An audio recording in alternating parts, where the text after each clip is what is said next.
지난번 우리가 그 인수위 들어가기 이전 단계까지 논의가 됐었죠. 너무 그때까지 뭐 폐기할 필요는 없지만은 지금 상황 얘기하면서 인수위 구성도 포함해서 논의를 하면 되겠습니다. 먼저 지금 총리 내정자 논란이 되고 있는데 그 이전에 정부에서 발표했던 뭐 정부 조직이라든가 또 청와대 조직을 통해서 본 박근혜 정부의 함이라든가 그런 방향을 가늠할 수 있냐 아니냐 그 어떤 데는 조금 유의를 해야 될 것인가 이런 데는 초점을 둬서 논의를 꺼내서 오늘 새로 오신 홍태순 위원께서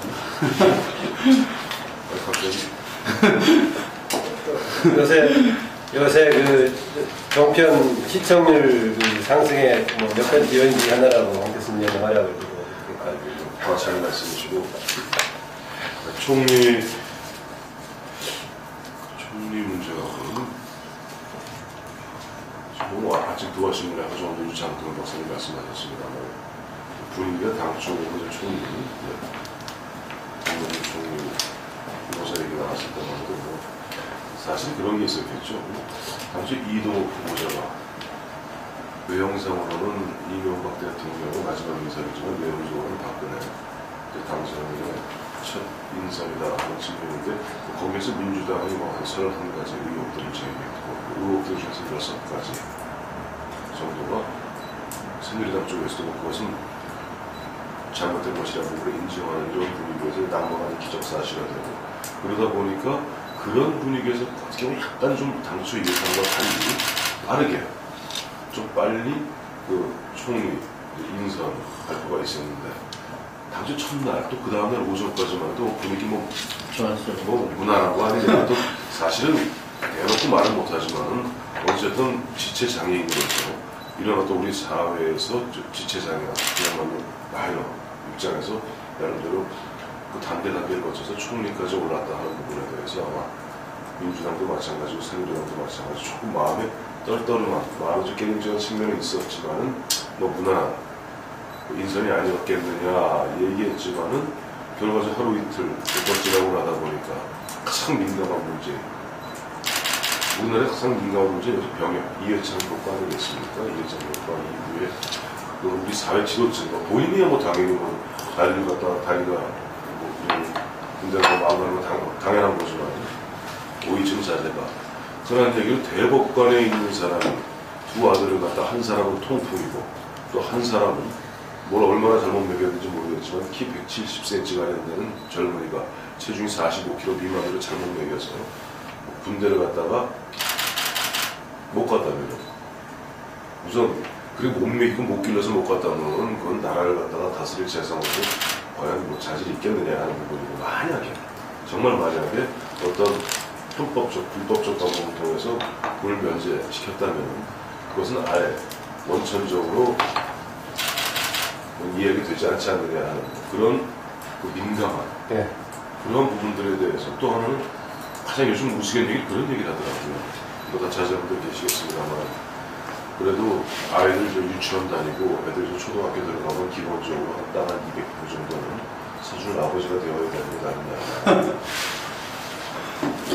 저쪽 안성에는 한 2만 평 정도 뭐 보면 우리가 뭐 애들한테 뭐 장난감을 좀 사주고 하지만 그것이 사실은 혹자는 보면 뭐 할머니가 어째 돈이 많아서 돈 많은 분들이 뭐 재산 물려주었다 그리고 뭐 상속세 부분, 증여세 부분 뭐 다시 한번 챙겨봐야 되는 것 아니냐 얘기하지만 그렇다 하더라도 지금 최근에 우리가 신자유주의의 바람 속에서 흔히 대기업 재벌들이 보면은 두 살짜리, 3살짜리 손자들한테 보면은 수십억, 수백억을 주식을 물려주고 그리고 나 세금 냈으니 그만이다 했을 때 막 대부분 국민들의 정서는 그런 것 같아요. 그래 뭐 네가 돈 많아서 그런 부분에 대해서는 뭐 어쩔 수 없다.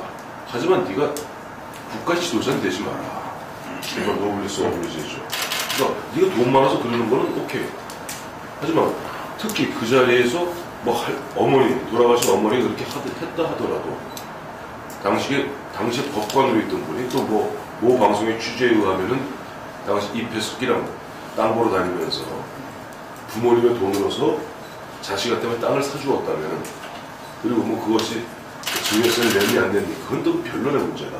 이런 어떤 두 가지 부분에 대해서 사람들이 심각한 회의를 갖는데 더 큰 회의를 갖기 시작하는 것은 과연 박근혜 당선인은 윤창중 대변인, 두 번째는 사실상 이동욱 후보자, 이번에 김영준 후보에 이르기까지 과연 어떤 과정과 어떤 시스템을 통해서 후보자들을 검증했는가.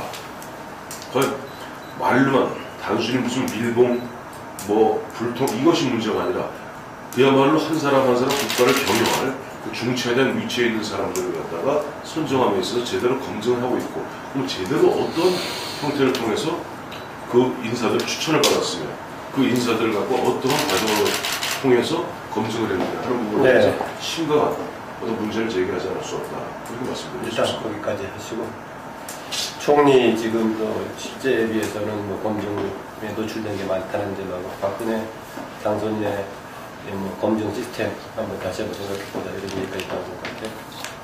김용준 후보자 같은 경우는 글쎄 국회인준 자체가 좀 불투명한 쪽으로 가는 거 아닌가. 그 정도 빨리 보세요? 예측 불허에 좀 그런 상황으로 좀 반전이 되는 것 같아요. 아까 황태중 얘기하신 것처럼 처음에는 사실은 야당 쪽에서도 이동욱 후보자 저렇게 됐는데 또 강하게 제동을 걸 경우 또 이제 좀 발목 잡기 재정부에 대한 이런 시선이 또 의식해서 좀 비교적 좀 이렇게 좀 긍정적인 방향으로 많이 생각을 했던 것 같은데 아주 민감한 의혹들이 지금 이제 불거지면서 분위기가 야당이 어떤 그 마음 먹기에 따라서 결정이 되는 이런 판을 좀 넘어서는 쪽으로 가는 거 아닌가 싶네요. 아들한테 이제 부동산 투기 의혹과 관련된 그런 부분도 그렇지만 아무튼 이 고위 감량 의혹 이게 당장 구체적인 증언까지 지금 나오고 있는 상황이고 눈에 띄는 거는 당장 오늘 아침 보니까 이 분위기가 달라지는 게 좀 박근혜 후보한테 좀 우호적이라고 할 수 있는 보수 방향 언론들이 이 문제들을 지금 집중적으로 지금 부상을 시키고 나섰다는 거. 지금 오늘 동아일보에 실린 사실 한 장만 보면은 정말 아주 건장한 모습의 장남의 사진 하나만 보면은 이게 어떻게 보면 얘기가 끝난 것 같은 느낌마저 이제 줄 정도고, 중앙일보 같은 경우도 칼럼에서 이제 사실상 이제 사퇴를 이제 촉구를 하는 김 후보자의 그런 수준까지 지금 얘기가 급진전이 돼가지고 지금 오히려 보수 성향의 언론부터가 먼저 틈을 돌리는 거 아닌가 하는 지금 그런 분위기까지 감지가 되는데, 아무튼 가장 참 민감한 문제가 걸려 있으니까 구체적인 상황이나 내용이 더 확인이 되면은 이거는 여야 어느 정당의 마음대로 할 수가 없는 이런 상황으로 갈 가능성을 배제할 수 없다 일단 이렇게 봅니다.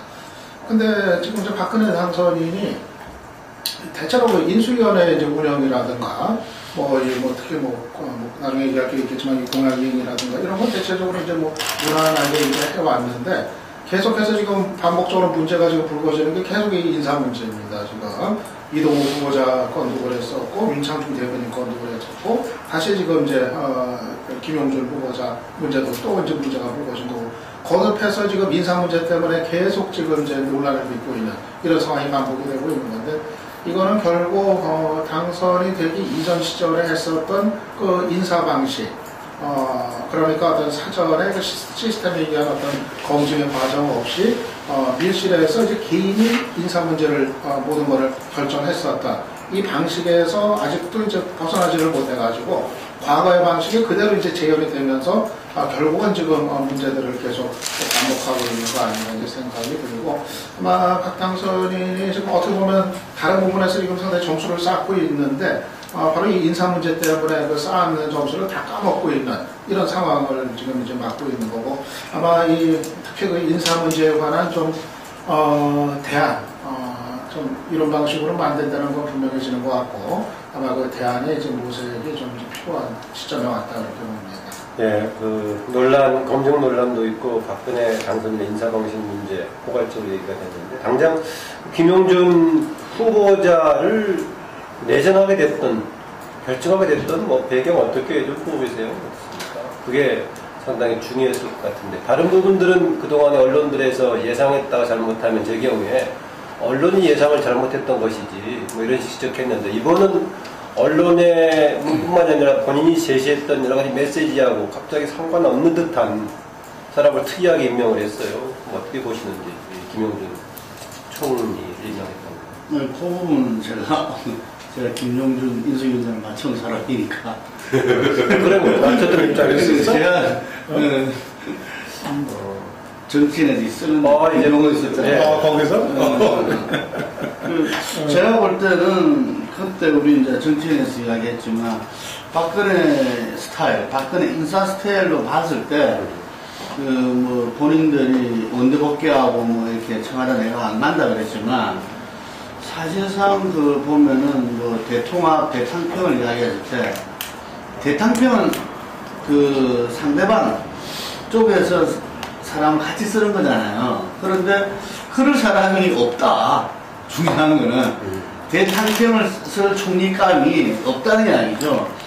겨우 생각해봤자 한강호 그 국민 그 대통합위원장 정도인데 오히려 쓰면 더 요구도 먹을 것이다.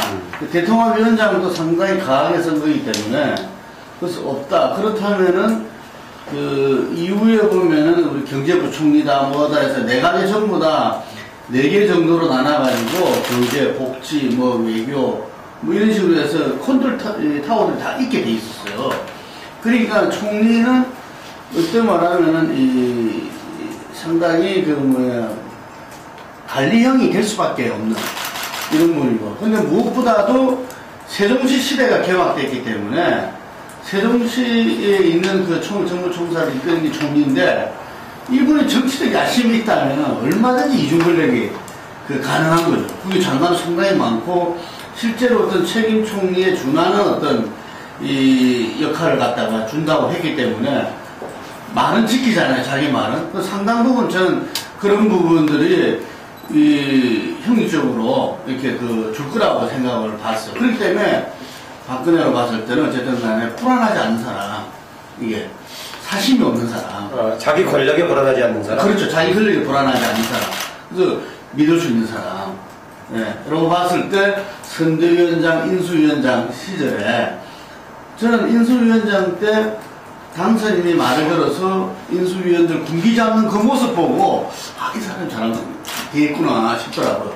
그 대법관에다가 예를 들면 현재 그 소장입니까? 예, 진행분이 충실하게 그 명을 받아가지고 군기 잡는 모습을 보고 이 박근혜 충분히 믿을 수 있는 사람이다. 박근혜가 믿을 수 있는 박근혜가 믿을 수 있는 사람이다. 라는 생각이 들더라고요. 그래서 아마 지난번에 그 헌재 소장 청문회, 대법관 헌재 소장 청문회 다 거쳤기 때문에 이동업도 지난번에 그 헌재위원 를 거쳤기 때문에 큰 무리가 없다고 생각을 했잖아요. 김용준 그 총리 후보자는 더 하죠. 예를 들면은 헌재 소장 청문회를 거쳤기 때문에. 청문회가 안 거쳤어요. 청문회를 안 거쳤어요. 안 했어요. 그때 청문회가 제도 거쳤기 제도가 바꾸나. 그래서 좀 착각을 했는 거죠. 저도 착각을 했는데. 그래서 충분히 김용준 후보자가 이 청문회, 제가 이제 마지막 왜 이 사람 했는가 보면 마지막 방점은 청문회를 이렇게 여유있게 통과할 수 있는 사람. 혹시 박근혜 당선인도 김명구 대표처럼 거쳤다고 생각했을지도 모르죠. 그럴 수도 있겠죠. 그래서 청문회를 갖다가 무난하게 통과할 사람, 이게 마지막 방점이 좀 있지 않았을까 싶은데, 이게 이제 지금 이제 오늘 보니까 뭐 총리실에서도 병력이다, 납세다, 이제 찾아봐야지 뭐 이런 식으로 나오더라고요, 이게. 홍 소장. 저는 사람은 구체적으로 지명 안 했었고, 제가 이야기했던 건 분명히 원로그룹에서 나올 것이고, 비경제인 쪽에서 나올 것이다. 정부 조직 개편안을 보면은, 경제 쪽에서 부총리가 나올 상황은 아니었어요. 그러면서도 원로그룹으로 생각했던 거는, 국회와의 관계를 감안했을 때, 그걸 생각했던 거고, 특히 총리가 이제는 세종시에 내려가 있는 책임 총리 선거를 두고 있기 때문에 이 당선인 입장에서는 신뢰할 수 있는 인물이, 정치적으로 정확히 이해할 수 있는 인물이 내려가줘야 된다. 그런 정도로는 예상을 했습니다만은 이 김용준 이분이 데려가고 그림처럼 가겠지가 모르겠습니다. 근데 그럼에도 불구하고 이분이 내무가에는 이제 이야기했듯이 가장 큰 부분이 그 인사청문회 문제였지 않았나 싶습니다. 이 부분은 저도 사실 어제 하루하루 기사 나오는 거 보고서 내막을 파악하지 그 이전까지는 전혀 이 김영준 준비위원장의 이거를 과거에 대해서 잘 모르고 있었거든요.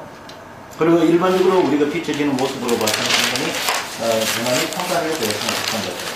근데 국민 여론 정서상으로 보면은 이 제일 국민들한테 치탄을 받는 게 보면은 이 4대 의무와 관련된 겁니다. 4대 의무 중에서도 제일 문제가 되는 게 이 납세하고 병력이에요.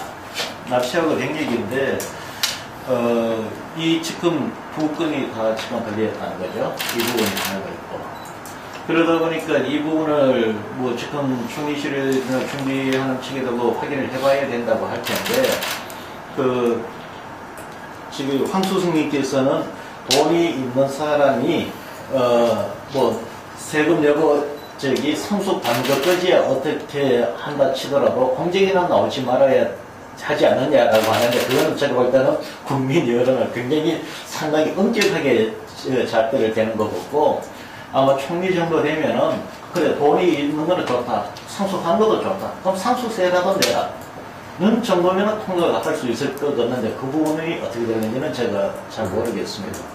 그리고 약간 이거는 여당은 이동, 헌법재판소장이 부결됐던 이유는 여러 가지 정치적 상황도 고려도 있었지만, 여론상으로 놓고 보면 이런 거예요. 그거는 4대 의무와 관련된 게 아닙니다. 4대 의무와 관련된 게 아닌데, 국민들로 봐서는 짜증나는, 좀 진상스러운 그런 뭐라고 하나, 합법적인, 불법적인 그런 문제들이 그러다 보니까 여론 자체가 상당히 악화되는 그런 성격을 갖고 있었던 거예요. 그래서 아마 여권이 굉장히 부담스러워 했을 사안이었을 겁니다. 가장 이동욱 후보자, 아직까지 후보자죠? 아직 후보자. 그런데 나는 가장 결정적인 것은 여러 가지 문제가 있음에도 불구하고 이 사람이 괜찮았던 법관이다 하는 그런 소문 같은 게 있어야 되는데, 그런 것도 없이 잡스러운 것이 굉장히 많이 나오니까 왜 이 사람을 임명해야 되지 이런 차원까지 갔다고 좀 많이 정도 있고요.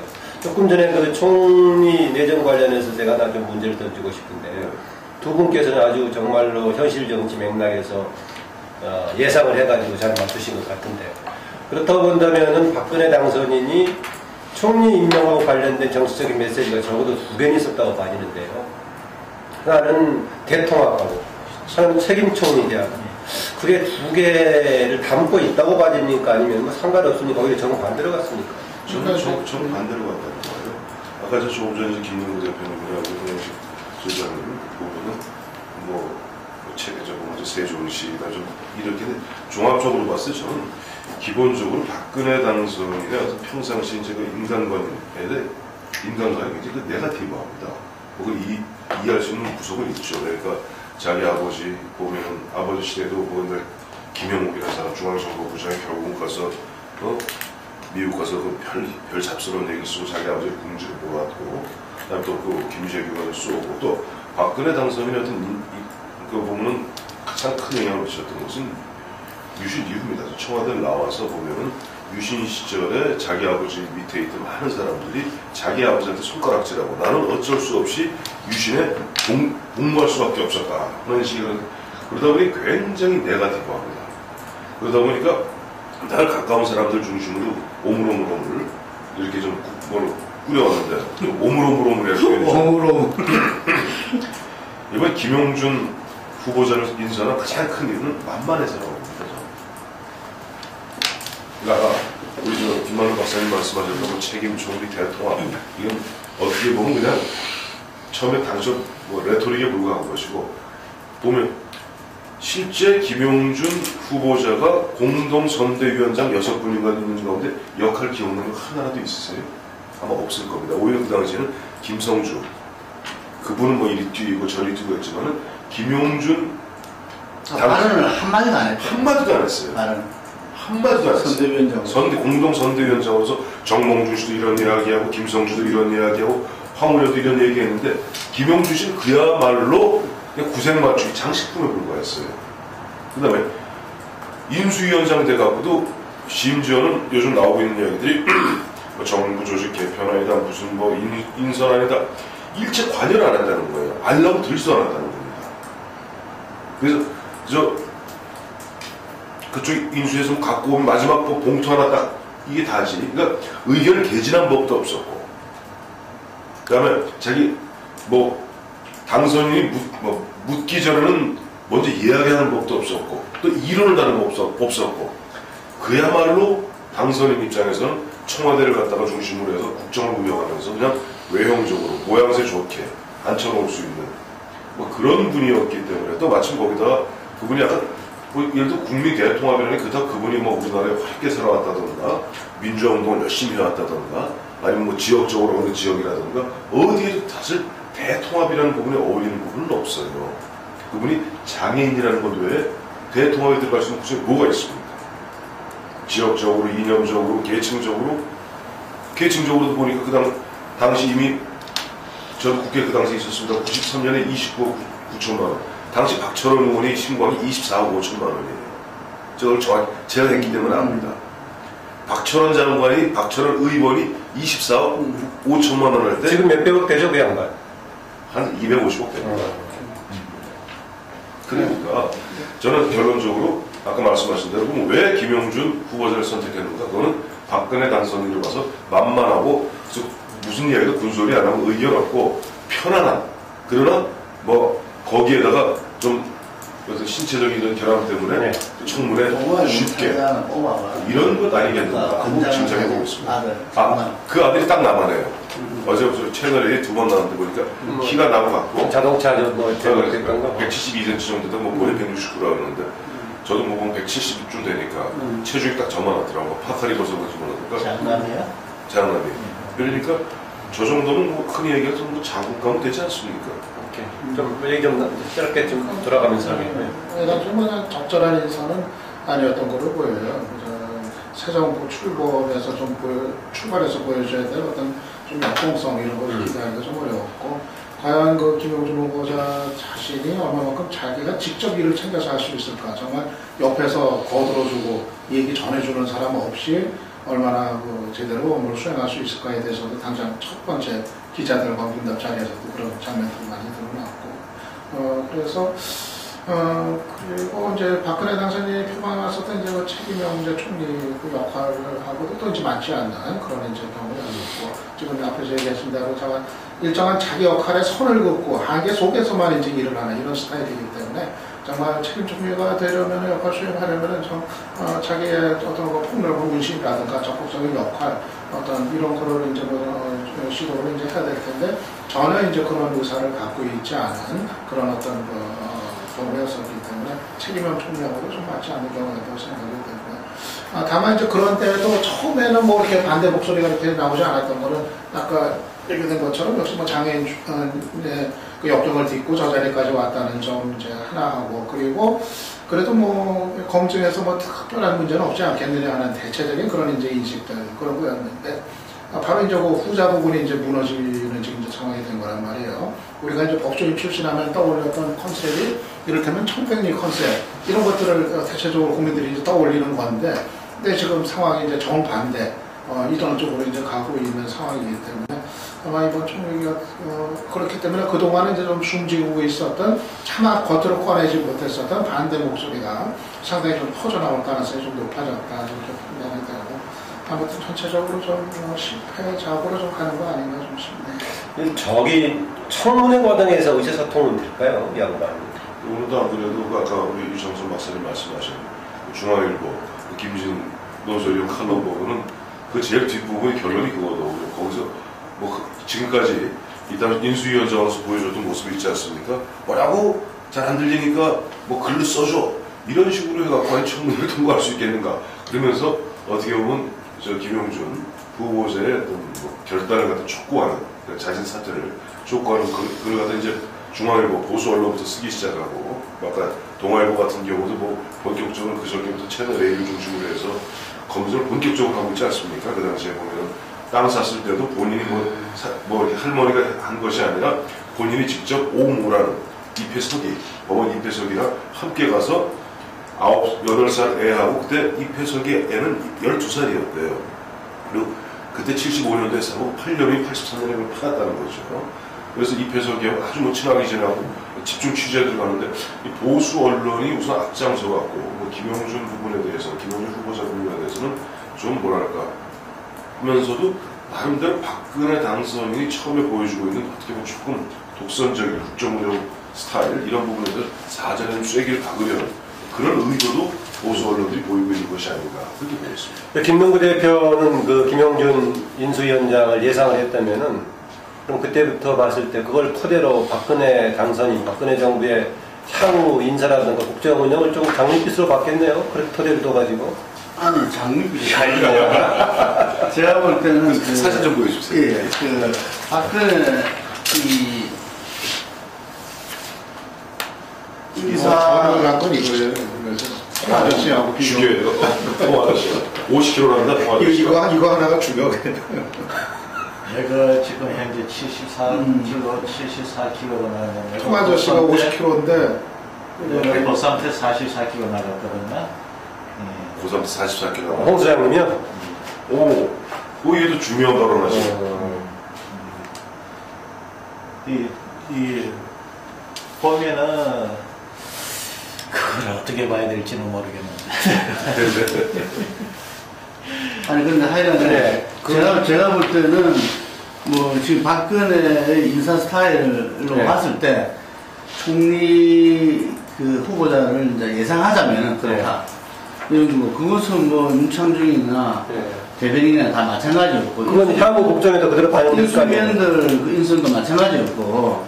그리고 향후에 뭐 예를 들면 청와대나 내각도 마찬가지일 것이다.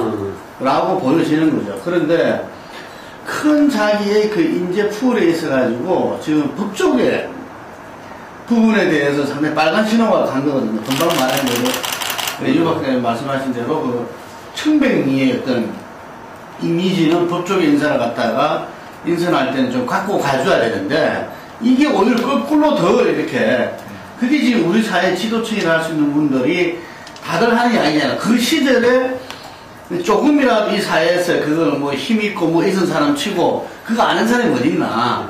늘 오잖아요. 뭐 주민등록 어떤 땅을 그거 하기 위해서 위장, 전입 뭐 여러 가지들이 같이 놓으면서 병역 문제도 사실은 이전에 보면은 뭐 그 군대 제대로 이렇게 그 간 사람 뭐 보낸 사람이 없을 정도로 뭐 이중국적이다 그 다음에 뭐 안 되면 이렇게 이제 뭐 면제다 뭐 이런 식으로 다들 말했다는 이야기죠. 예를 들면은 그 당시에 보면은 이해창 전 총재 이 한나라 총재 같은 경우도 그분 그 사람 아들이라서 게 아니라 그 당시에 다들 그래 했을 거라고. 예를 들면은 근데 그런 분위기 속에서 이 병역 문제라는 것들이 이 제기될 수밖에 없고 뭐 그런 건데 예를 들면은 그렇다면은 꼼꼼하게 그걸 시스템으로 체크하고 했어야 되는데 뭐 그런 걸 아까 말한 대로 오물오물 오늘은 보통 오물 리더십인 거예요. 예를 들면 이게 그래서 이해창 전 총리하고 법조계 생활은 비슷하게 좀 나이 차이는 나지만 이 양반이 빨리 돼가지고 저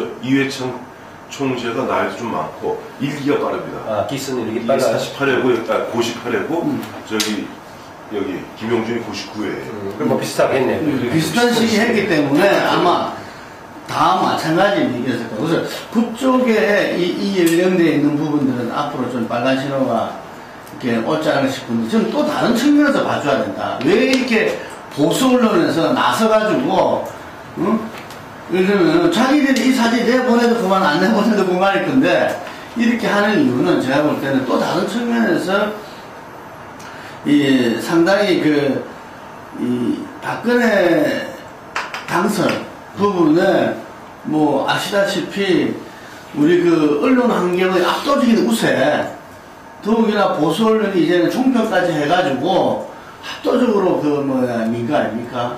지지하고 했는데 그 이후에 보면은 어쨌든 권력 배분이라는 게 있잖아요. 이전에 보면은 어쨌든 간에 뭐 보수 언론 출신이 대변인이 가고 뭐 이런 뭘 하고 서로 간에 어떤 뭐 자연스럽게 소통 구조가 이루어지고 예를 들면은 뭐 현안 문제도 서로 나눠지고 이러는데 이런 부분에서 박근혜 당선이 상당히 선을 껐다. 이 처음부터. 예를 들면은. 그게 이제 뭐 공약 이행, 재원 마련 이런 부분으로 터져 나오기도 하고 했는데 그 부분에서 지금 이제 보수를 더 세게 나갈 수가 없다. 충분히 나갔는데 보니까 여론이 그렇지 않거든요. 지금. 그리고 야당 또한 그 부분들을 뭐 역발상 선제 입법하겠다 뭐 이런 식으로 해서 박근혜 공약을 뒷받침하는 이런 식으로 나오니까 여론이 심상치 않으니까 그 부분에 대해서 좀 주춤했어요. 예를 들면 보수 언론이. 그런데 지금 이런 인사 문제에서 가지고 이걸 계기로 해서 좀 박근혜 당선인과 박근혜 정부와 예를 들면 좀 균형을 맞춰야 되겠다. 나름대로. 이런 의도도 충분히 있다. 제가 볼 때. 그래서 뭐 더 독하게 하고 있다. 그 봐집니다. 그거 좀 말이 애매하신데 균형을 맞춘다는 게 무슨 말이죠? 박근혜 정부가 오히려 기존의 보수 언론으로부터 독립적으로 행보를 할 가능성이 있다는 것을 지금 잡아당긴다는 겁니까? 뭡니까? 그렇죠. 서로 좀 나누자 이거지. 이게.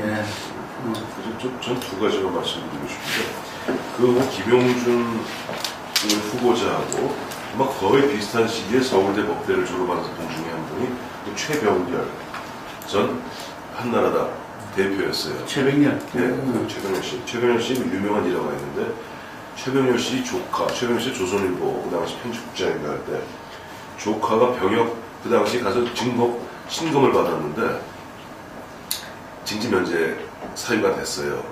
박살을 냈다는 거 아닙니까? 왜?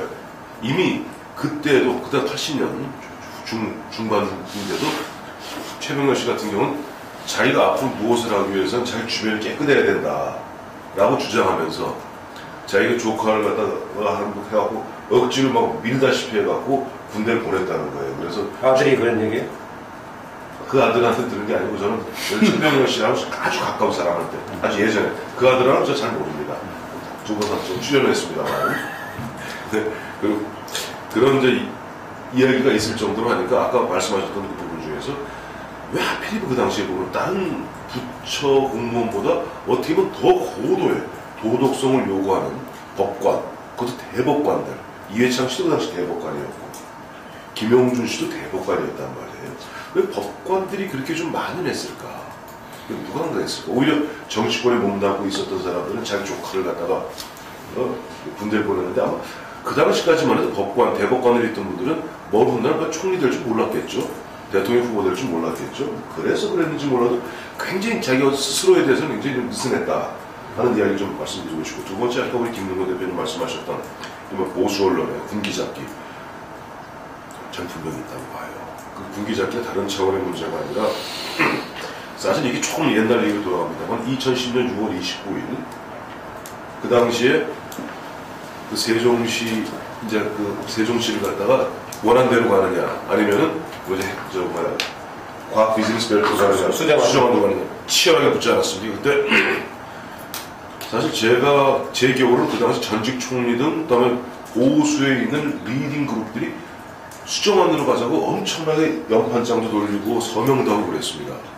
심지어는 박근혜 당선인의 굉장히 그 어떻게 멘토 중에 한 사람이 남도구 전 총리 같은 분들은 노골적으로 박근혜 후보, 박근혜 당시 의원의 그 어떤 원하는 고집에 대해서 굉장히 불평불만을 토로하는 글을 갖다 쓰고도 그랬었어요. 제가 또 개인적으로 하는 그런 보수 쪽 리딩 그룹들, 뭐 옛날 자체만 하셨던 분들 만나보면은 그때 이렇게 끝까지 저 박근혜 의원이 뭐 그때 막 증자의 죄심이 막 정몽준에다 붙고 그러지 않았습니까? 굉장히 불평불만을 토로하더라고요.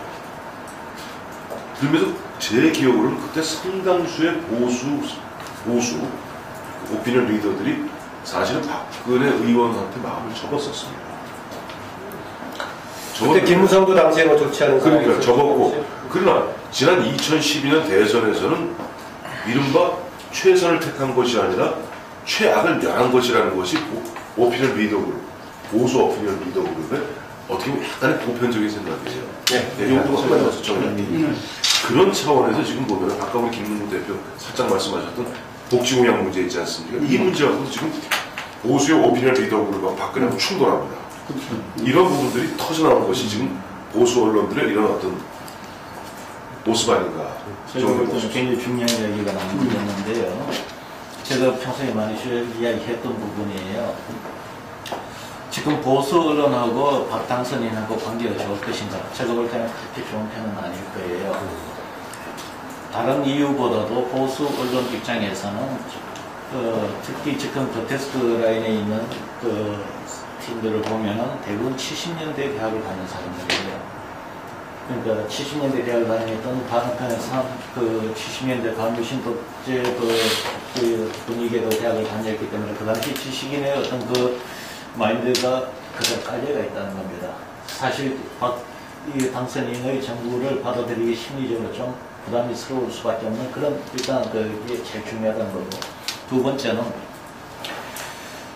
박 당선인과 나는 오늘 이야기 전 MB하고는 그 친박한 정치 노선이 좀 다릅니다. 한마디로 정리를 하면은 박 당선인 쪽은 약간 공동체 지향입니다. 공동체 지향으로서 굳이 이야기를 한다면 공화주의적인 그런 노선을 갖고 있어요. 반면 MB는 신자유주의 노선이에요. 신자유주의 노선에서 그걸 뭐 달리는 크게 이야기를 딱 한마디로 정리하면 경제 정책에 있어서는 시장 경제로 간다. 박 당선인이 다음 중소기업 쪽을 더 강화시키겠다는 거고, 반면 비경제 부분에 있어서는 시장 경제 원리로 적용하는 것은 신중해야 된다는 이런 입장이에요. 그래서 고향 원더슨과 거기 가서 피해자 부활이 가능한 사회 그런 이야기를 했단 말입니다. 그런데 지금 유심히 보면은 지금 조중도 또는 70년대에 다녔던 이 사람들의 마인드가 보면은 다소 신자유주의 노선에 더 우호적인 입장을 갖고 있어요. 그러니까 이 언론사의 경영을 위해서도 그렇고, 또 본인 당사자들이 반독재 투쟁을 했던 분들이어갖고, 다소 공동체 지향적인 가치관을 받아들이게 될 경우, 그것은 잘못하면 독재로 연결이 되는 부분이 있어갖고, 심리적으로 받아들이기가 어려웠던 거예요. 그러던 차에 YS가 민주당으로 들어오면서 YS가 신자유주의를 전복시키는 YS가 말입니다. 대체적으로 그쪽으로 다 연결이 되어버리는 거죠. 그래서 이런 어떤 특이한 어떤 지식인 그룹들이 어떤 그게 있어갖고 굉장히 미묘한 차이가 있다는 거고요. 또 하나는 뭐냐면 이번에 조중동이 박 당선인에 대해서 우호적이었다고 굳이 이야기한다면 제가 봐도 뭐 그럴 것 같습니다. 그런데 그것이 당선인하고 상호간에 어떤 협약이 공조에 의해서 이루어졌다기보다도 제가 볼 때는 일방적이었던 것 같아요. 오히려 박 당선인 쪽은 언론 쪽에 그만큼 언론 쪽을 경계하는 부분도 있었고, 언론에 대해서 그만큼 신세를 질 의향이 별로 없었던 것 같아요. 그럼에도 불구하고 이 총평 문제대표에서 총평과 광고 문제가 있어서 집중적으로 지원을 했던 거죠. 우리가 일반적인 짝사랑이죠. 그래서 이것이 제가 볼 때는 이전의 어떤 정권 때의 선거와는 다른 보수에서의 언론과의 당선인과의 관계는 그거예요. 그래서 이쪽에서는 보면 나는 굉장히 특이한 용어 중에 하나가 보수 진영에서 좌클릭이라는 용어예요. 어떻게 보면 우리가 과거에 한 5년 전을 되돌아가 봅시다. 그때 보면 MB와 박근혜라는 두 사람이 있으면 박근혜도 숙국골통으로 몰렸고 이쪽이 MB 쪽이 개혁 노선으로 생각했죠. 근데 지금 5년이 지난 지금 시점에 보면 어떻게 되었냐. MB 쪽의 성향 지식인들을 신자유주의자를 중심으로 해서 박근혜 보고 좌클릭이라고 공격하거든요. 그래서 이제 아까 이야기했던 비경제 영역의 정책을 놓고서 공격을 하는데 하는 것이 포인트가 그렇게 맞춰져 있는데 이게 지금 미묘한 파열음을 지금 낳고 있다는 거죠. 아까 경제 부분에서는 시장 경제를 토대로 하지만 국가 운영에서는 공동체주의를 강조한다라는 것이 구체화되면 조금 이명박 정부 때 나왔던 통제 쪽의 가능성도 있다고 보세요, 그러면? 그래서 보면 그래서 복지 이야기가 나오는 거고, 경제 민주화가 박근혜 쪽에 받아들이는 이유가 그거였던 거예요. 근데 그래서 이제 조금 더 이야기 저는 민주당이 선거 전략에 실패했던 게, 그걸 민주당이 눈치를 못 채고 이명박 근혜로 전략을 바꾼 게 실패했다는 그런 거를 보는데, 하여튼 그런 문제로 인해서 아마 이 조중동과 보수 언론과 당선인과의 관계는 새로운 아마 보수 진영의 어떤 관계들이 정립이 되지 않겠나. 지금 과거의 틀로는 설명하기 좀 어렵죠. 경우에 따라서는 전반적으로 보수 패러다임 자체가 새로 한번 정비될 가능성도 있네요. 저는 분명히 친일 친박 노선 이 부분에 있어서 한번 저기 노선이 정립이 되지 않겠나 보여집니다. 얘기도 박근혜가 스탠포드대에서 그때 연설했던 게 원칙인 자본주의. 원칙이 원칙인 자본주의. 뭐 예를 들면은 뭐 따뜻한 자본주의 뭐 인간 뭐 이런 거하고 맥을 있는 거잖아요. 원칙인 자본주의. 그때 그거를 어디서 봤는데 누군가가 이 사상가 어떤 그 입장을 갖다가 그 가정교수한테 받고 나서 스탠포드. 그때 저기 뭐 정몽준하고 논쟁이 있으면서 좀 얘기가 나왔던 부분이 2010년이던가요, 그게? 2009년. 2009년 스탠퍼드. 그때부터 확실하게 친박 쪽에 세 가지 용어를 나는 굉장히 중요하게, 한 네 가지 단어를 굉장히 중요하게 보는 게 2009년이네요. 이제 이야기는 2009년이면 나는 처음에 뭐 정의로를 들었는데 원칙에선 자본주의 이야기인 게 2009년도예요. 그 다음에 두 번째 내가 중요한 용어를 생각하는 게 2010년도에 지금 성균관대 교수를 하다가 국회의원 안종범 의원이 맞춤형 복지를 발표하면서 이런 말을 했던 겁니다. 이로써 친박은 신자유주의와 결별을 한다. 이런 용어를 쓰더라고요. 깜짝 놀라서 이건 운동권에 쓰는 말이잖아요. 그거는 그 서클 내에서 당선인하고 허락 없이 쓸 수 있는 말이 아니에요.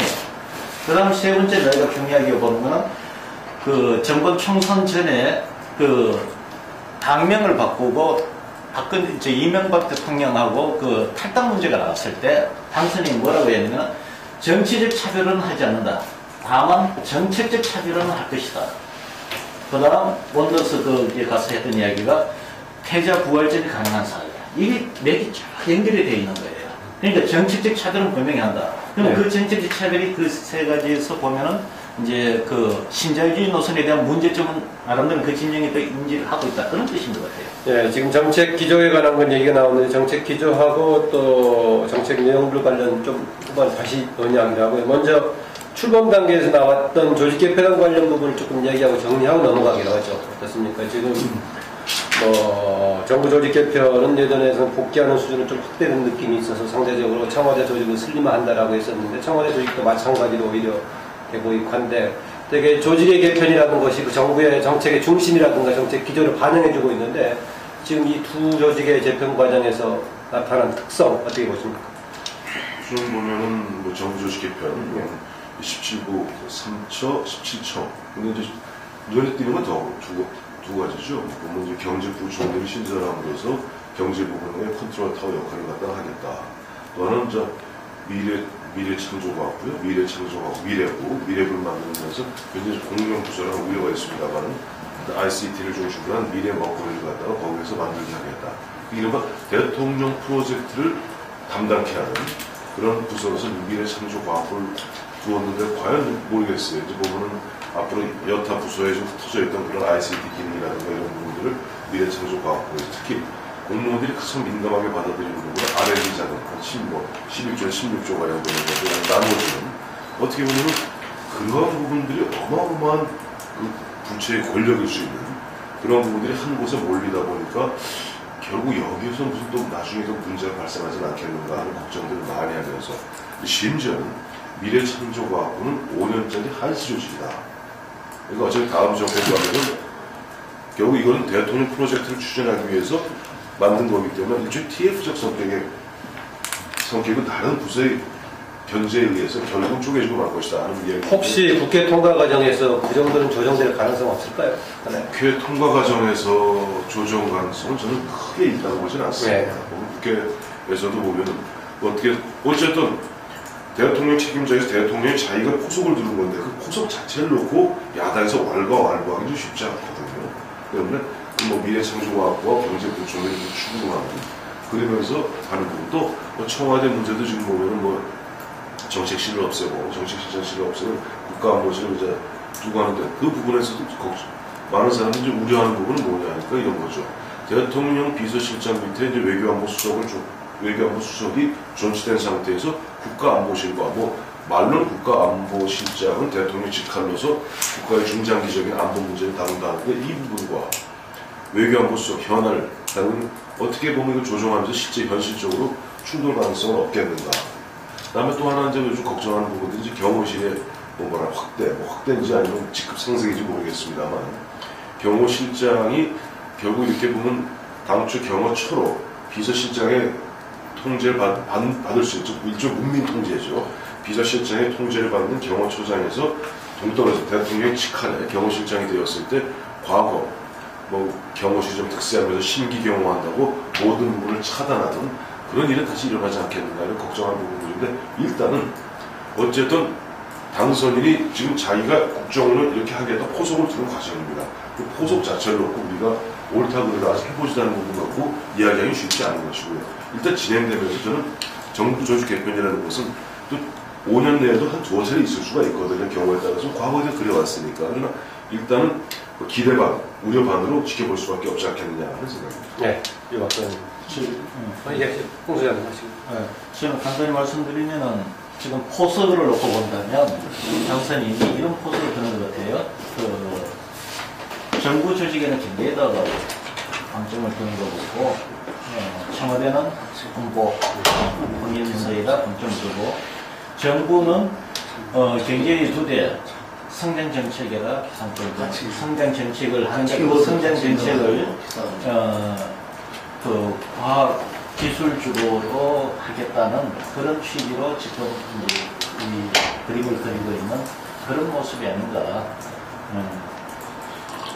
그래서 그 이야기 하시는데 이것이 뭐 한시적인 어떤 현 정부의 그 조직일 수 있다고 하는데 뭐 그거는 저도 동감하고 그거는 제가 볼 때는 그렇게 해서 그 자체가 큰 문제인데 당선인이 자기 그 목표로 그렇게 설정하고 밀어붙이는 거니까 그거는 뭐 그럴 수도 있지 않겠나 이렇게 보여져요. 네. 윤동 대표. 네, 그럼 지금 정부 조직 그 부분들은 미래창조과학부가 가장 눈에 띄죠. 그다음에 경제부총리 혹시 했으면 미래창조과학부 장관을 부총리급으로 하면 혹시 순서를 맞을 수 있지 않을까요? 박근혜 정부에서는? 근데 사실상은 그 부총리가 부총리 이상의 어떤 역할을 할 수밖에 없는 공정부 부서니까 그렇게 하는데 사실 부총리 컨트롤 타워를 갖다 하기에는 그건 좀 곤란하죠. 그러니까 자기가 주로 사업부서 성격이 되는데 그 사업부서가 자기가 컨트롤 타워까지 하면 나머지 부서를 통제하기 쉽지 않고 결국은 뭐 기획재정부 장관이 하는 건 맞는 것 같습니다. 네. 예, 그랬을 때 지금 경제민주화 복지 이 문제를 갖다가 강조해왔던 이게 경제부총리와 사회보장위원회 총리실로 총리실로 갔는데 이걸 어떻게 이하에 제대로 이렇게 조정 운영할 것인가 이 문제가 하나 있고요. 그 다음에 미래창조과학부라는 게 사실은 막 몇 개 부처에서 역할이 온 겁니까? 5개 부처에서. 5개 부처에서 오고 지금 이제 이 자체도 지금 이제 막 이 제대로 정립된 창조 경제 자체가 제대로 그렇죠. 정립이 안 된 상태에서 오다 보니 아마 굉장히 내부적으로 이 부처 자체가 하는 일을 제대로 이 연착륙 시키는 데만 시간이 제법 가고 시행착오도 많을 것이다. 이게. 그리고 어느 한 군데에서 좀 지적을 해놨더라고요. 창조 경제를 갖다 이야기했던 사람이 누구라더라. 하여튼 그 사람이 창국국가라는 책을 번역을 한 사람이에요.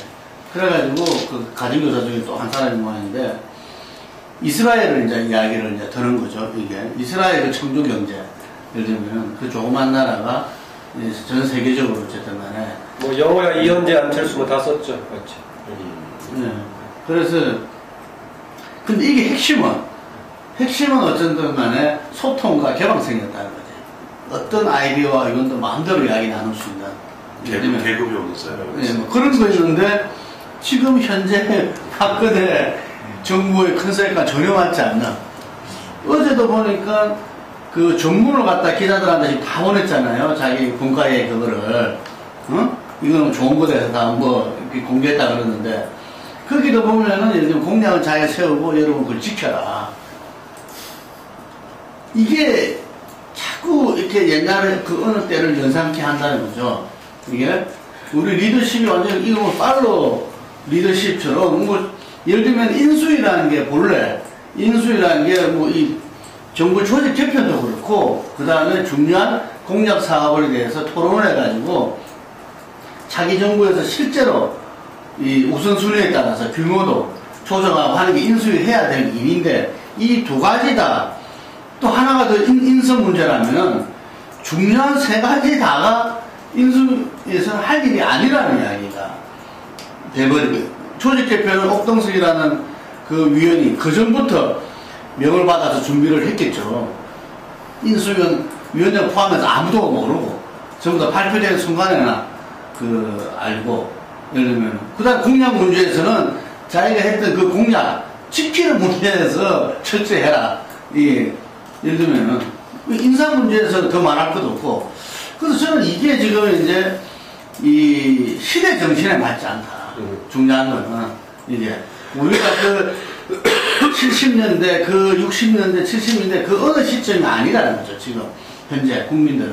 그리고 모든 정보를 암만 막으려고 해봤자 쏟아질 수밖에 없는 그러니까 거고. 지금 구체적인 조직 내용보다 결정 과정 얘기하는 건가요? 예, 그래서 앞으로의 그 가정도 그렇다는 거죠. 앞으로. 예를 들면 미래창조과학부가 예를 들면 핵심이 이 서로 공유, 개방, 예를 들면 이런 건데 전혀 그 컨셉은 거꾸로 가면서도 어쨌든 거기에서 또 성과는 그걸 바라고 있으니까 전혀 앞뒤가 맞지 않다. 그러면 제대로 운영될 턱이 없다는 이야기입니다. 박근혜 정부가 표방했던 정부 3.0의 원칙을 스스로는 적용을 안 한 거네요. 그렇죠. 그러니까. 3.5의 대원칙이 투명, 소통 아닙니까? 전혀 안 맞죠. 그래서 그 부분에 대해서 예를 들면은 지배그룹, 기득권 그룹과 지금 이제 싸우면서 큰 틀에서는 이 복지국가의 어떤 길로 방향으로 나가는 것은 온 국민이 좀 지지를 해야 된다 봐요. 그런데 그걸 가기 위해서 가장 중요한 국민과의 소통. 국민과 언론을 믿지 못하고 신뢰하지 못하는 걸 아까 말씀하신 대로 본인의 어떤 개인사에 있어가지고 아주 아픈 추억이고 누구나 공감할 수 있지만 하지만 대통령 된 이 시점에서는 이제 그 가감하게 극복해야 된다. 예. 그 부분을 이야기하고 싶어요. 그 인수위 과정에서는 그런 게 필요한가 모르겠는데 정부 조직 개편 같은 저 3번 정도는 최종 발표하기 전에 공청회 같은 거 있었어야 될 상식 아닌가요? 있었나요? 없었죠. 전부 다 그런 방식 결정되는 것 같았어요. 그 이번에도 보니까 그 인수위에서도 이제 보면은 업무 보고를 받고 그다음에 전문가 토론하고 현장 방문을 하더라고요. 이게 보면 순서 거꾸로 됐죠, 사실은. 보면 인수 보면 그런 부분에 대해서도 보면 좀 뭐 전문가 토론 이런 부분들 또 현장 방문 이런 것이 뭐 선행되는 가운데 뭐 받아야 되는데 처음부터 보면 다 군기 잡듯이 공무원들 보면 1월 7일입니다만은 박근혜 당선인 얘기했죠.